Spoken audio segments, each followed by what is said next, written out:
Hello, welcome to The Top Shelf, my Criterion DVD review series. This is episode 57, and we're coming up on the last couple of episodes. I want to thank you for hanging in this long. I hope you've been enjoying these. I've enjoyed producing them, and we're down to the last two discs in my collection. And today we'll be looking at Wim Wenders' Until the End of the World. My name is Ernest Whiteman III. I'm a Northern Ramapo filmmaker, artist, writer, and media educator. And I remember after I became a fan of Wim Wenders, I looked at his other films, and Until the End of the World sounded really interesting because it was a science fiction film. And of course, U2 was on the soundtrack. And so one of the things that I really had to do, because I couldn't find it in any of the video stores I talked about in the last episode, was I had to go buy it. I had to drive all the way to Casper, Wyoming, which is about 90 miles west, and go to the huge mall, Eastridge Mall there. And they had, I think it was a Walden Books, maybe, or something, one of those early 80s record stores. I forget. They were so common then, but they were almost in every store. But I think it was a Walden Books. I went in and I found it and bought it. And that's also what I had to do for another film called U2, Rattle and Hum, which is a documentary film that came out to theaters. I actually drove out to Eastridge Mall to see the film when it first came out in theaters. Rattle and Hum, I'm talking about. And I dragged my two older brothers with me. And I had to buy the film there. And that film, I would say, is probably the catalyst for me becoming a filmmaker. But that's a whole different story, but that's just an enticing tidbit. And Until the End of the World, let's grab it here, is a new one to the collection. And there's several different cuts. The cut I first saw on VHS was a 3-hour cut. And tells the story of Samuel Farber as he travels the world, and he's chased by Solveig de Martin's Claire Tonnerre, who's sort of fallen in love with him and wants is just chasing him for the sake of chasing him, because it sort of gives a meaning to her life. And of course, it has Sam Neill as the jilted lover who's chasing her, and it's just like what Wenders calls the ultimate road trip, but it's a road trip across continents, and it ends up in Australia. And it's a pretty fascinating look, and even though I watched the 3-hour edition, it still made sense to me. And then when I realized, I think it's about 4 or 5 years ago, they restored and released the full cut that Wim Wenders wanted to put out, which is a 5-hour cut. And I think are people going to watch a 5-hour cut? But when it played at the Jeansisko Center, I bought a ticket, sat down, and was just captivated from beginning to end. There was a short intermission in the middle, but it didn't bore me. It fleshed out a lot of the journey that they made together.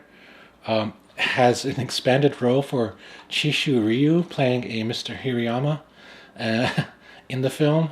In this, because Wenders is such an Ozu fan, he hired Chishu Ryu to play Mr. Hirayama in his film. And when I saw that they were releasing the 5-hour cut, because that's what to him is the definitive cut, so the 3-hour cut is just thrown out the window. Criterion released it. Again, I think this is a director approved. Yes, director approved. Restoration. As you can see, it's a 3-disc monstrosity. The week I bought this, I put it in and I just watched it again from beginning to end. I really enjoy this movie. Has one of the greatest soundtracks ever. So if you can ever find the CD, buy the CD. It's filled with all this, what is called Future is Now music. The only thing that's left out on the soundtrack, but's on the film, is Robert Robertson's "Breaking the Rules of the Game," which I wish they could have put on the soundtrack. But the soundtrack from beginning to end, I even gifted that to my little girl, buying her the LP. So let's break out the glasses. From 1991, 287 minutes.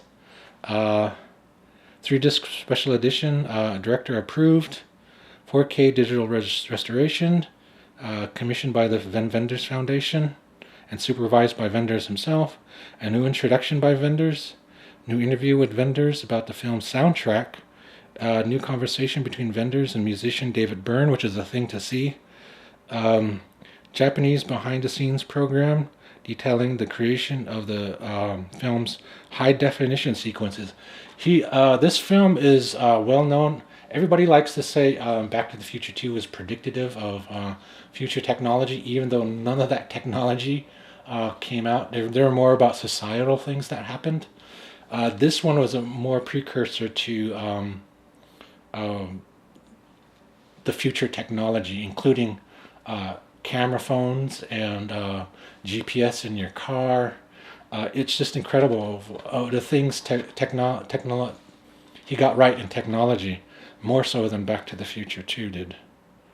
One Down, Under Roma, a 93 interview with Wenders on the experience in Australia. The song, a 1991 short film by Yuli Schnappel, detailing the recording of the Until the End of the World by Nick Cave and the Bad Seeds, another thing to watch. Deleted scenes. Even though there's a 5-hour cut, there are deleted scenes. And one of the great scenes that I like that was restored is where the gang gets together at the end and sings Thank You for the Days, which is just a beautiful little musical scene that he included. Of course, trailer, of course, all the essays and writings that you could possibly want in the booklet. One of my favorite films of Wim Wenders. I never get bored of this. Solveig de Martin was such a beautiful, beautiful person. It's too bad she passed on. But I recommend this highly.